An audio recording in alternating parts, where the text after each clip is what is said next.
Okay, are you ready? Okay. Let's call to order the Parks and Recreation Advisory Commission being held at City Hall on October 2nd, 2012, and the time is 4:01.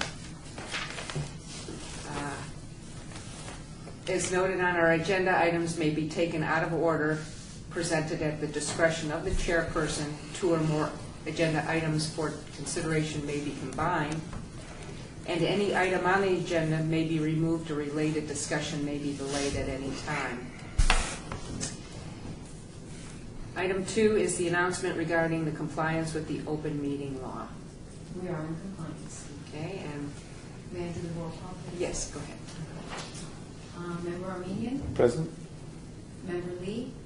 Absent. Member Ecker? Absent. Member Bastian? Here. Member Lopez? Present. Chair White? Absent. Vice Chair Buckman? Here. Member Sherman? Absent. Charles Fogler? Present. Member Farler? Present. Member McCurdy? Present. Member Teal? Absent. Member Thomason? Here. Member Thompson? Absent. We do have a quorum. Very good.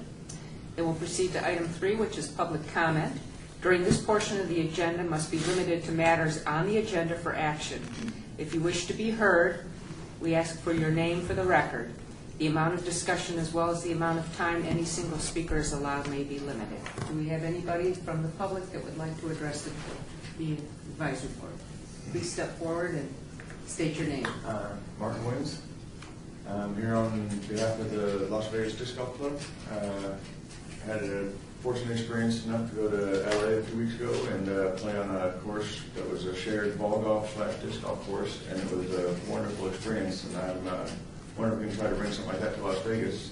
And I know the city of Las Vegas runs a couple of par 3 executive courses that would probably be ideal for this purpose.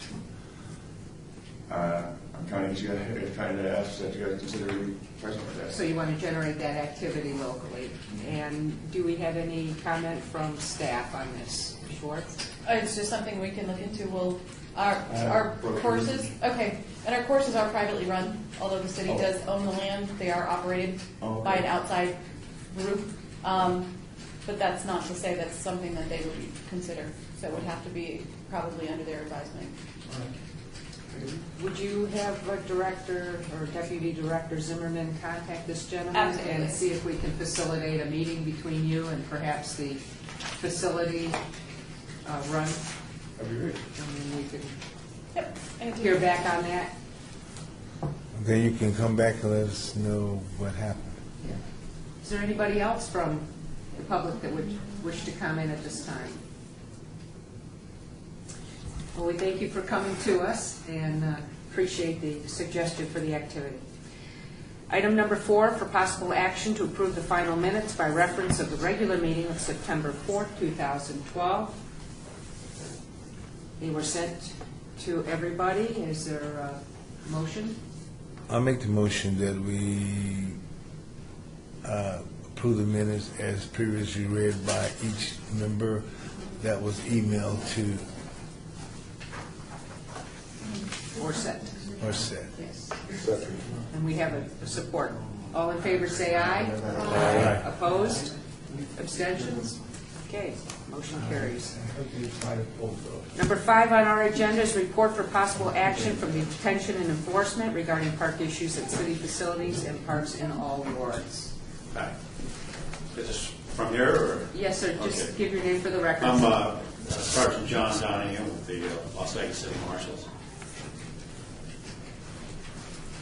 And do you have a report for us regarding? Yeah, it's if you're getting the reports from our department, I guess you're sending them to Lonnie. Have you been receiving those, or department stats? Or? We have no. We'll go on and revisit that. I was assuming you were still, I haven't been on these meetings quite a while, they were being sent to all members, but I guess that's is anybody familiar with what I'm talking about? You got the overall stats? Or?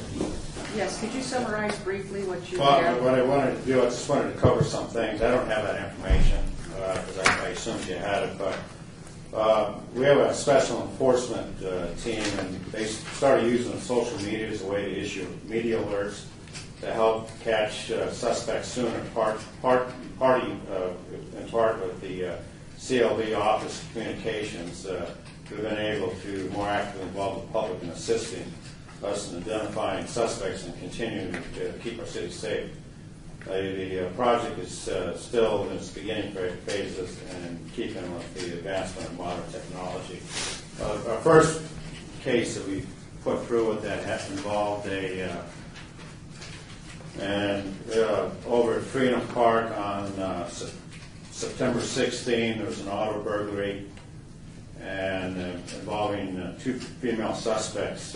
So we ended up doing a bolo.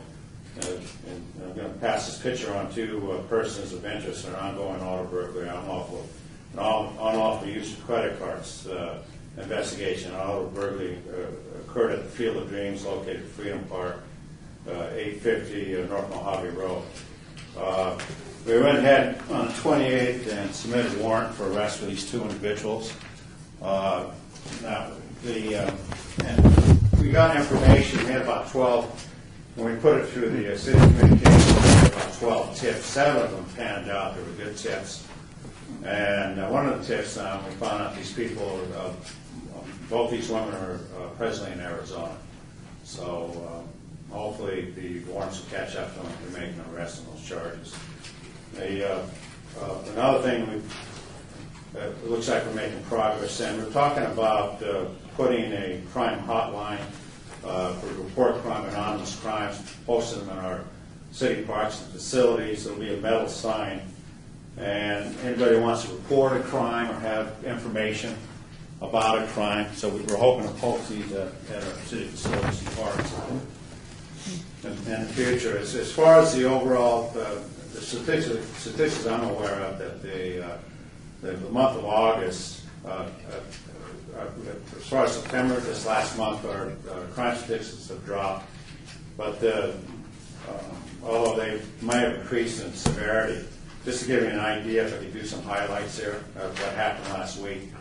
On the 25th, marshals arrested a subject who arrested a 15-year-old boy who robbed a 15-year-old boy of his $500 iPhone. 4 other suspects were accomplices, fled the scene, so we were able to catch and arrest one, charged with the crime of robbery. At Pioneer Park by the Vegas Centennial area, during the late afternoon, 3 males robbed 5 juveniles at gunpoint with a semi-automatic handgun, taking a cell and wallets. One cell phone was found by a marshal a half mile from the park at a residence. Gave that to Metro ID to process. One of the victims was able to identify one of the suspects, and one of the marshals was able to find him on Facebook. The marshals went to the suspect's address, made an arrest for robbery with a deadly weapon and conspiracy to commit robbery. A handgun was found in the suspect's vehicle. The gun matched the one described by the victim. The LVMPD is processing the weapon for DNA, and juvenile admitted that you're going to find his DNA will be found in the gun. The gun subject was he was booked in juvenile detention.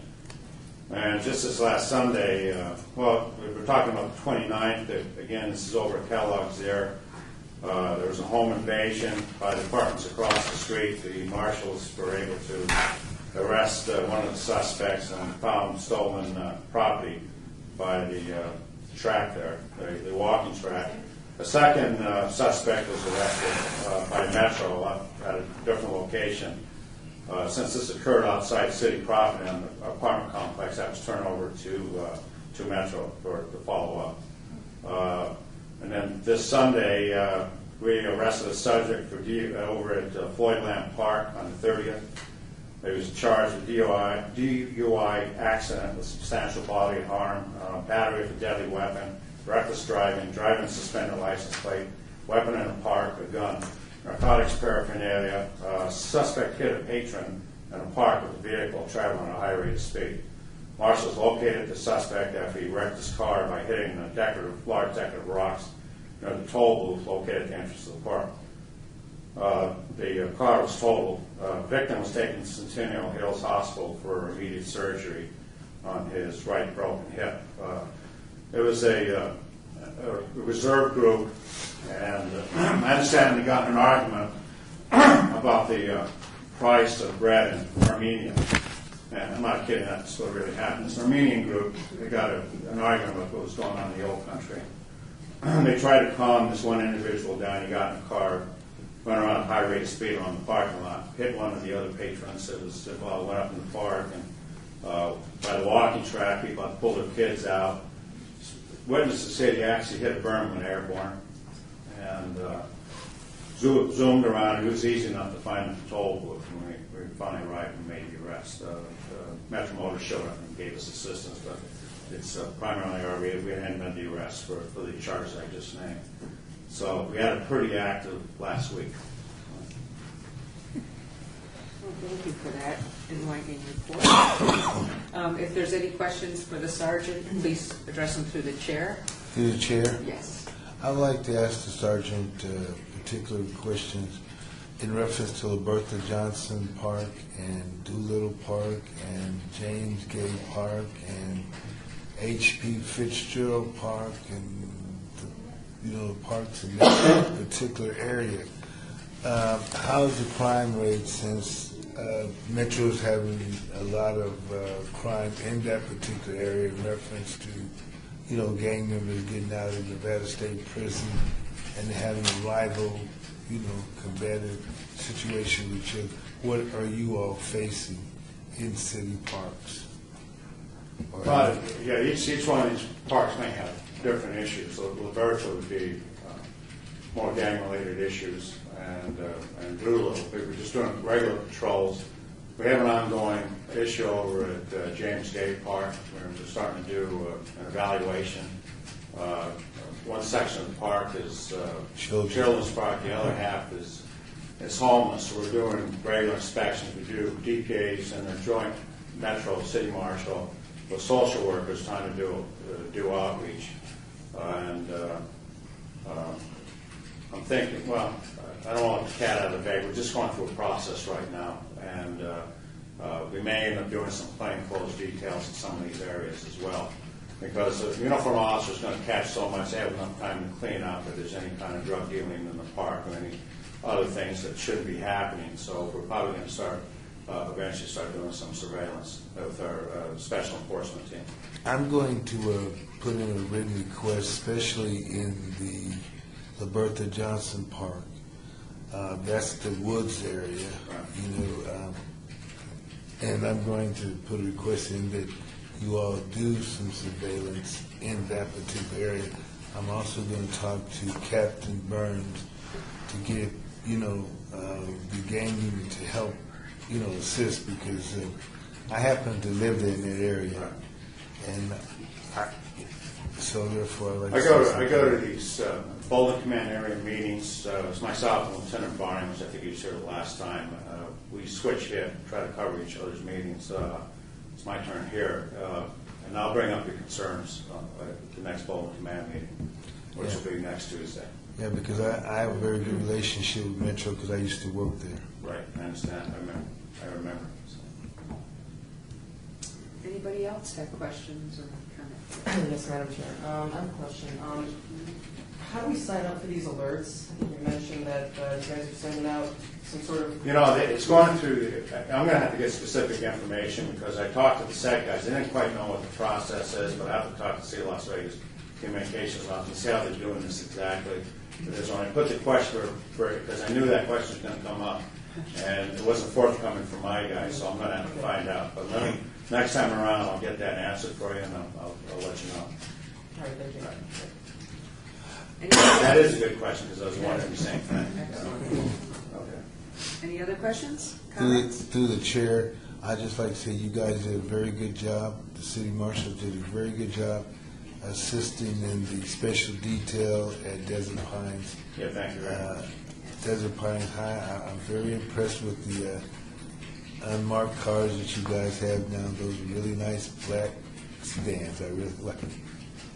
And that was just about all law enforcement agencies in Clark County assisted with that. I understand. With Metro on that, they reached out to all of us to give us some assistance. And that was a huge area that I had to cover during the President's visit, I believe, last Sunday. Yeah, you did a very good job. Thank you. I appreciate that. Well, thank you very much for your report, and you're going to check about making sure we receive the Yes. reports that Yeah, you're I'm surprised preparing. that, I thought that was all straightened out, but Well, and I'll I'll look into revisit it it. as well. Okay. And instead of having them go to Lenny, maybe they'll just come to me, and I'll bring them. Okay, good. Do you have a, Very good. Thank I'll you. email do it. you have a I'll card or do it. anything? I could get it to you. Not right now. Okay. But Whatever it takes. All right, item number 6 is report Could we just have a motion to approve? to approve the report. Yeah, okay. May I have a motion to approve the sergeant's report? Second, All in favor, say aye. Aye. Opposed? Abstentions? Motion carries. Thank you. Number 6 is the report for possible action from our field operations regarding city facilities and parks in all areas. She just left. And I saw Daphne, who was here. She's talking to the disc golf guy. You're on. You ready, Daphne? I am. Okay, please state your name for Yes, the record. Daphne Lizardo, Parks and Open Spaces Parks Manager. I remember a lot of you, but it's been a while since I've been to one of these meetings, so I thought I'd introduce myself. I have a couple things to report on. First and foremost, I wanted to talk to you guys about some project renovations you guys may or may not be aware of. There's one project renovation that we just finished up at Baker Park. So our staff did this. We did it over the summer when school was out because John C. Fremont, the neighboring middle school, uses this field. So I'm going to go ahead and give you guys these photos. The first one is pre-renovation, and all the ones after are post-renovation. So you guys can pass them around and kind of see the renovation we did for that particular park at Baker Park. It's near St. Louis and Maryland Parkway is where that's located. And it's complete, it's open, the school's using it, and then we're going to start, the field is by permit only, so Parks and Rec will be permitting out the field very soon. There's a couple other renovations in the works that you guys, I know you guys probably know, the Renzi Park's under renovation, the second phase of the Renzi Park. There's 2 new CMAR projects that are going out. It's CMAR is what it's called. It's kind of an expedited construction project schedule, if you will. Myron Levitt is going to get a new skate park with some other amenities. That's one of the CMARs that's looking to go out for the city pretty soon. And the other one is Doolittle is receiving some upgrades to its facility also. So that's 2 more renovation projects that are getting ready to be let out as CMAR projects, which all that means is the contractor comes on board early on in the project during the design phase and is kind of on board through the whole project. So it's kind of an expedited construction schedule, if you will. can I ask you a question? Sure, please. Through Chair. Go ahead. The question, Daphne, I like to say you're doing a good job.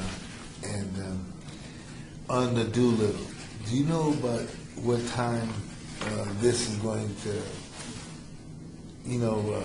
Proceed, like what the schedule Yeah, is. schedule. What it looks like is we're in the process of selecting the consultant, if you will, right now. So that may take another month or so. They get on board, and then the schedule is, I think it's a 9-month to 1-year schedule at the most. Well, I can tell you that I sat in a meeting with Councilman Barlow yesterday, and it looks like the start of construction isn't going to be until next summer. So the completion wouldn't be till spring of 2014, is what Jorge told us. That's interesting because, okay, then maybe because we're sitting in, we're selecting consultants for Doolittle right now. As soon as a consultant comes on board, the schedule kicks off. So I'll tell you what, as soon as that consultant, maybe at the next meeting, next month, Yeah. there might be an updated schedule because by then we should have selected the consultant and there may be an updated schedule. Because So, yeah, let's hold off on that one for next month. I know Myron Levitt, we just met, as a matter of fact, I came from that meeting where we selected the consultant. So that one is underway, and I know that one looked like it was going to end spring of next year. So spring of 2013 is the schedule on it. So let us get you an updated one on June. yeah, I because don't want to speak out of turn. I'm glad you said that because I'm going to talk to the council because him and I both we're going to have the same issues with the same old person who always giving us those issues, and those issues started last week with me in reference to Doolittle. So I'm going to talk to the councilman also in reference to that, but I'd like for you to do what Okay, you got so to we'll do. check for next And then a couple other things. Right now we're going through Overseed. We're in the throes of it right now. We've completed some. We're working on others. So you guys will see that on most of our ball fields. We overseed all of our ball fields in the valley, no matter what type of field, soccer, football. If it's natural turf, we're typically overseeding it. The other thing we got going on we're really excited about, and we hope to get it off the ground this month, is we're going to introduce recycling into about 70% of our parks, or 2/3 of our parks. Every park that has a dumpster and a dumpster enclosure, we're actually going to introduce recycling, and the way we're going to do it, we're really excited about it because we're doing it cost effectively, and we're doing it without burdening our staff with any additional labor. We're taking parks that we already have a couple dumpsters at. We're looking at replacing a trash dumpster with a recycle dumpster. And then we're putting out additional containers that we painted and labeled for recycling. So it'll be a matter of our people, when you're picking up the trash and you're pulling the trash bags, you're going to pull a recycle bag at the same time, and you're going to put the recycle bag in the recycle dumpster and the trash bag in the trash dumpster.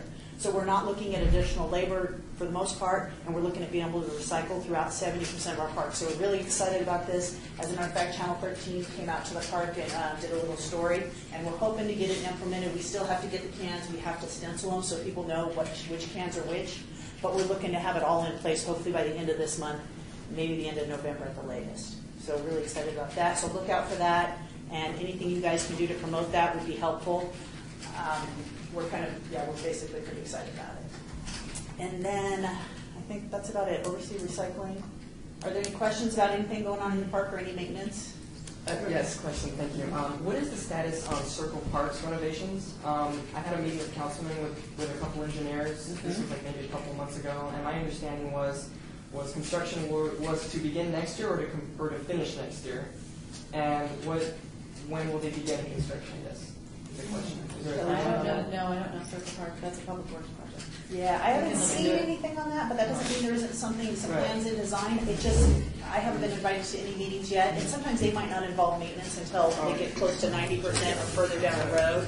Just haven't seen that one yet. Okay. But we can find, that's definitely something that could be reported We'll bring back. that for the next Yeah, All right, for thank you. sure. I just have a question. Go ahead. Thank you. I'm up at Majestic Park quite a bit, and so my concern for the dumpster issue was there's many weekends we will overflow the 2 existing dumpsters. If you take one of those away as a recyclable, there's oftentimes us at Majestic will be, now I'm using these terms loosely, written up by the city because of our dumpster issues. So how will we be held responsible, or if won't be a bigger issue for What us we're now? hoping is as soon as the recycle, we're going to do a press release as soon as we get everything established in the parks with the dumpsters, and then at that point we'll approach the sports leagues also and all the sports park users to explain to them kind of how it works and how the dumpsters work. Now what we're hoping is we're going to have a net zero because it's the same trash. It's the same amount of trash. It's just now we don't want to do the sorting, so now it's being sorted hopefully by the public and the users, and then we can just put it in the appropriate bins. So we're hoping for not a net trash gain, but kind of, and what it'll kind of be the same as it always was. If there's tournaments or events that require additional trash facilities, if you will, then it'll be the responsibility of those events to go ahead and order the extra dumpster or the extra for just that event. That's kind of how we've done that in the past. And we're hoping that the recycling initiative doesn't really produce any more trash as much as it creates the recycling trash versus the trash. Yes. When you say about ordering another dumpster, is that the permit user doing that, or is the city No, providing the city will that? do that. So So the we city make a will have request? the city will have a recyclable service and a trash service alongside each other. And it may be the same service provider, but we have both those services at the different parks that right now have trash service. I guess I'm Okay. asking, when we have an event weekend, and you said we should order another dumpster, is that up to the league utilizing the park at that time? It typically is. If it's an event, then it's up to the event sponsor. If it's a tournament, then it's up to the league that's responsible for the tournament, or whoever applied for the permit for the tournament. That's typically who is responsible for that kind of thing. Okay. Yeah, at least historically, that's the way it is. So that shouldn't change. That should all kind of stay the same. And if the league so chooses to, instead of just ordering one trash dumpster, maybe they want a recycling component, so they can also recycle more because they realize that a lot of these leagues pull their, if you guys don't know, a lot of the leagues using the sports fields pull their own trash. And they're responsible to pull their own trash during their event and for their event.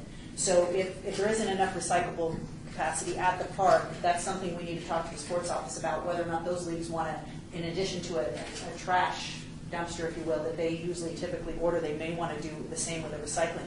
And chances are we may be using the same vendor. We're still kind of vetting that out. We may be using Republic Services for our recyclables. What we're trying to do is maximize the recyclables, and right now it looks like a lot of the recycling companies are different on what they'll accept, and we're trying to get a recycling company that will accept everything but food and glass, because we're trying to maximize the recycling. So right now, it looks like we may be using Republic Service, and they will accept everything but food and glass. So where the canisters that are out in the park, we're actually, the recyclable containers, we're actually labeling them no food, no glass, recyclable, really simple. Hopefully everyone will understand, and we'll just give it a shot. It's going to kind of be a work in progress.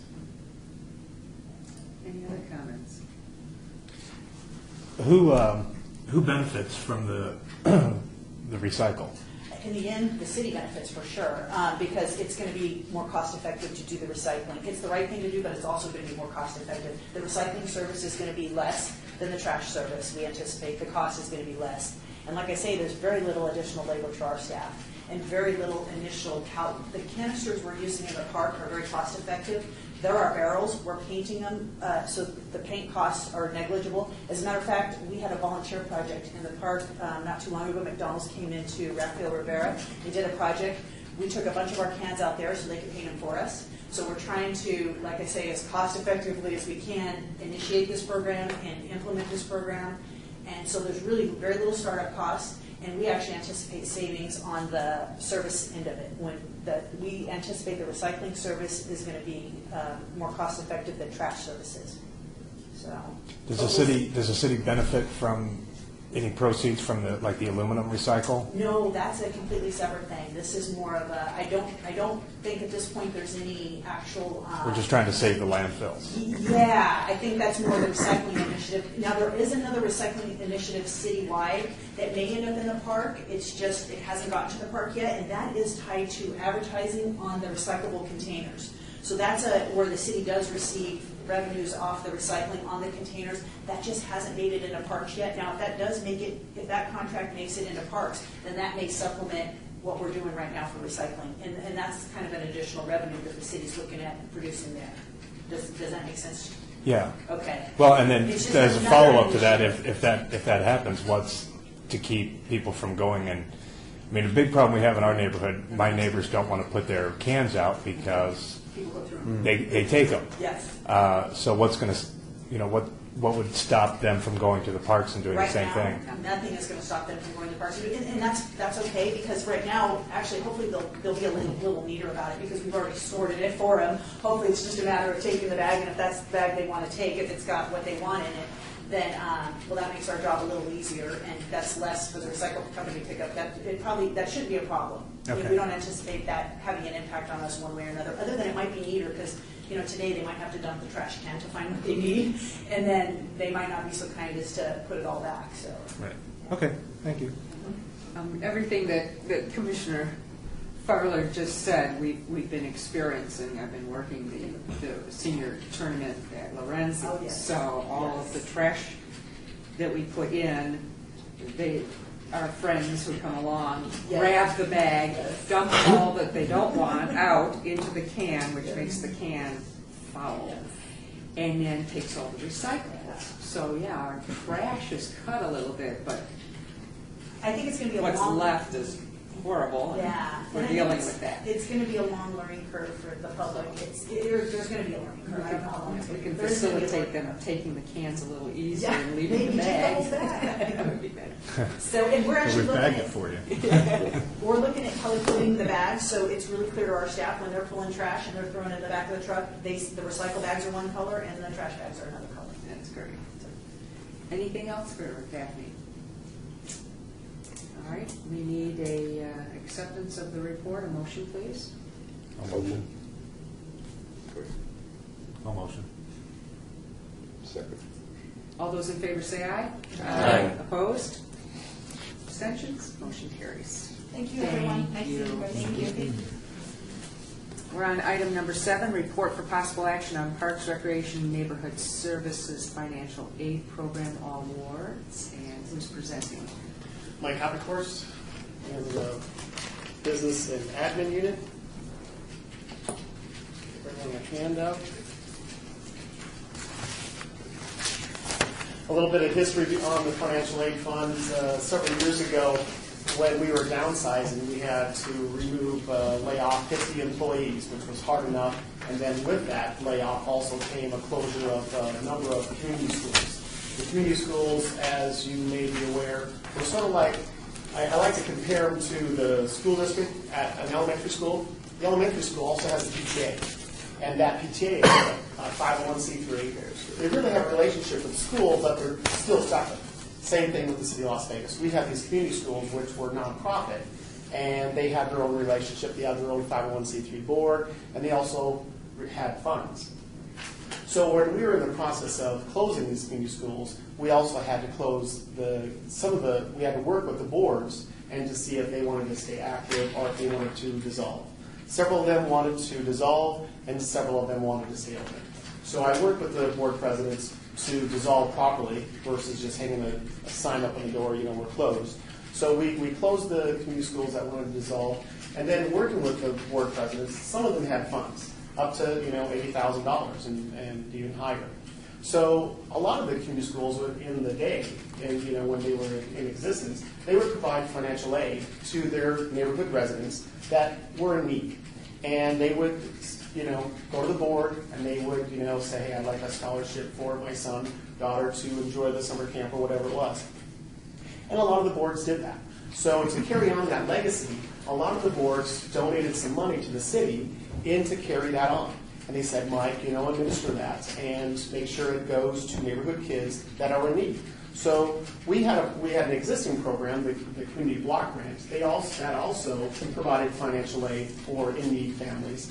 And that money has just constantly been dwindled. So this was just in time that we implemented this program.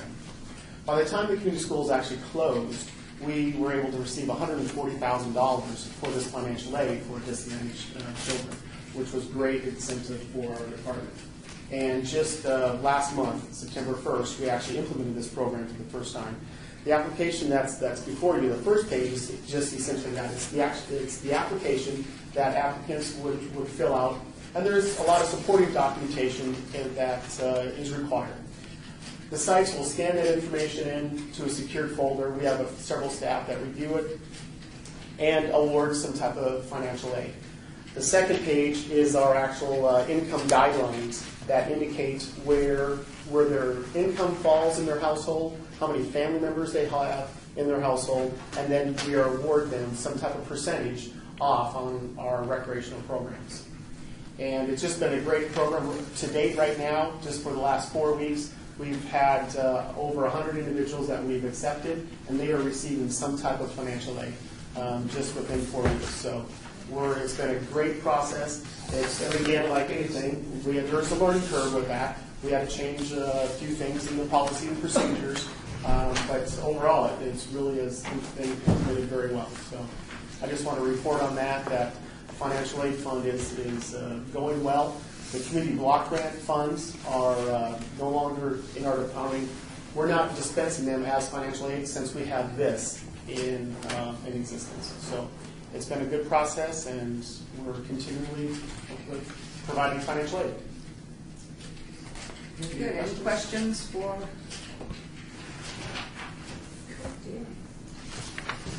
Well, thank you very much. Thank you. We are on item number 8. Oh, do we have to report? This is a report? Okay. Well, let's have a motion on this. So moved. I second. All those in favor say aye. Aye. Aye. Opposed? Abstentions? Motion carries. Thank you again. Thank you. Okay, so we're on number 8, which is report from Deputy Director regarding administrative issues for all wards. Are you pinch hitting? I am again. So Kelly Schwartz, Senior Management Analyst from Parks and Rec. Lonnie was ill today, so I'm just going to sit in for him. We just have a couple updates. The Chapter 13, the ordinance with the park rules that you guys helped us review and made suggestions and recommendations. We actually briefed council this week. Very little questions, very little comments, which was very pleasing to us. They're all very happy with what's been done, and I will tell you, so far, no smoking has stayed in. Councilwoman Tarkanian had one concern, that we received a grant for the new smoking, or the ashtray, whatever they're called. Thank you. So what we kind of talked about, and I'm going to work with Daphne and see if they've already been ordered, but we'd like to put on them, thank you for not smoking. And then the park ordinance and the rule sign will be right there where it says no smoking is permitted, and you can put your butt out right in there. So we're hoping that that kind of works, because we don't want to, it'd be a bummer to lose the grant if we say that there's no smoking in the park. You still have to need a place to put out your cigarette, even when you do enter the park and know that there's no smoking. So hopefully that'll work out well. The next step for us is we go to recommending committee on the 16th of October. And then the 17th of October is read into the record again at council. Tomorrow is the first time. Then in November, we will present in front of council, and then that's the final approval, and all the park rules then will be in place. So after 4.5 years, I think we're getting really close to being done. So that's fantastic. So we're pleased about that. The next one is I've met with the council people regarding the new names of the parks that you guys also helped us with a couple months ago. One of them, the Doolittle Park that we renamed, Councilman wants to wait as Commissioner McCurdy was discussing about the renovations. Councilman Barlow would actually like to wait until the renovations are over to even put the new signs out with the new name, so it can be more of an event, more of an unveiling, so then the new name will actually reflect the renovations as well, which isn't a bad idea. The tough part is if it's going to take a year and a half, that's a little harder, but if the park is renamed and there's no name out there right now, so it's not that, so he thinks it's fine, so we're going to wait, but we'll report next month on when for sure that Doolittle Park renovation is going to take place. So we'll keep you posted on that one. The other ones are the J.C. Levitt Park and the Freedom Gary Reese Park. I'm still waiting for confirmation from Councilman Coffin's office on when he would like to do those rededications, and he's kind of trying to pick some dates. He wants them to be in October. The monument signs are already here. They haven't been installed yet for the reason we'd like to do an unveiling. So we're hoping toward the end of October to do both of those, but I will definitely alert you guys to when that's going to be and when the ceremony is going to take place. On the Doolittle, isn't there usually a under construction kind of sign or renovation? There should be, right, because they'll block it off with fencing. Right, can't that name be incorporated into the sign? He doesn't want to do that yet. You can do that, okay. Yeah, he wants to hold off completely with any reference to the name until the renovation is done. So through the chair, Yes. just like to ask a following question. So my understanding is then from your report, the park will still be called Doolittle Park until it's officially named? Or It's officially renamed now. Okay. Well, What is that name? It is Kiangi Aisoki Oh, yeah. Placido. Good job. Thank you. I was just thinking. I can spell it easier than I can say it. I was just hearing today that's still the reference to Doolittle, and I know it'll take a long time. And it's going to take a very But just long trying time. hard myself to get that new name. So he kind of, even though it has been officially named, it went to council, it was completely approved. It is that already. We're using it in all of our brochures. He just wants the official naming and unveiling and rededication to be done when the renovations are done. So. There was a question by one of the commissioners. Sorry, Vice Chair. There was a question in reference to one of the parks by one of the commissioners and about some height variance. Is that question still? No, that question I believe was resolved. I actually took a look at the park. I made mention of this a couple meetings ago, and at the time the council. This is regarding the park on J.C. Levitt Park, Okay. and it was regarding entrance into the park. At the time, the councilman had told me that there was no way that let's say a vendor or truck could enter through to the grounds. So I checked it out, and there is an entrance, and it's quite large, and I don't think that would have been necessary after taking a look. Great. Thank you. You're welcome. Any other questions for Kelly? Very good. Thank you. May I have a motion to accept the report? We don't need a motion. Oh, see. I'm going to take the gavel over again. She was doing so good. Just when I thought I was ready. Everyone said report, so I said report. Which one are we on? 9. Okay, Here we go. I got the biggest one. Citizens' participation, public comment during the portion of this agenda must be limited to matters within the jurisdiction of the commission. No subject may be acted upon by the commission unless the subject is on the agenda and is scheduled for action. If you wish to be heard, give your name for the record, the amount of discussion on any single subject, as well as the amount of time any single speaker is allowed may be limited. Is there anyone here for the citizen participation? I don't know why I wanted to read that. Chair White, Yes. I would just like to report out to the commissioners what we did for me Yes. at the last council meeting. Can we also acknowledge the commissioners that were there? Yes, that's what I want. I got it on my list, thanks.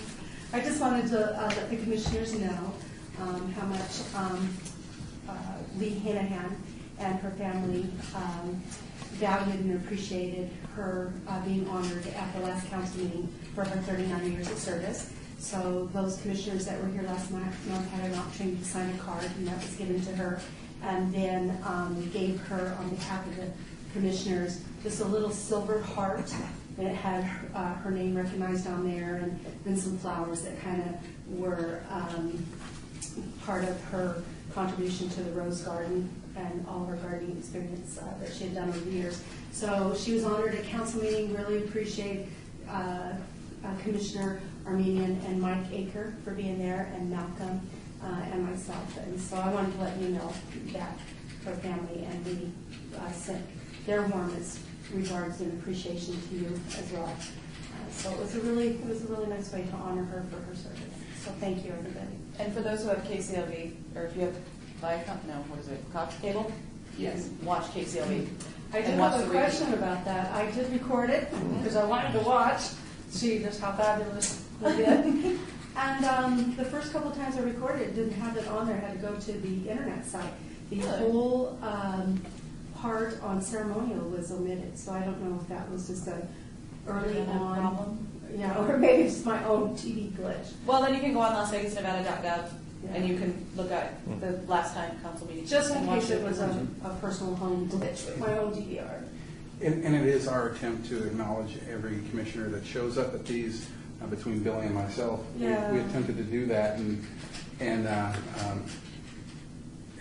didn't happen, so. Malcolm really tried. He kept saying to me, the commissioners, and I thought, oh, commissioners. But darn it, I really wanted to acknowledge you and thank you, Andy, for being there. I appreciate that and the support. And Lee really did appreciate that. She was cute, and I think everyone thought she was just kind of Okay, is there anything else for the citizens' participation? As always, we encourage the commissioners to speak to their council representatives and also bring items under the citizens' participation as citizens and or constituents in your community. So, having said that, we'll move to number 10, meeting adjourned.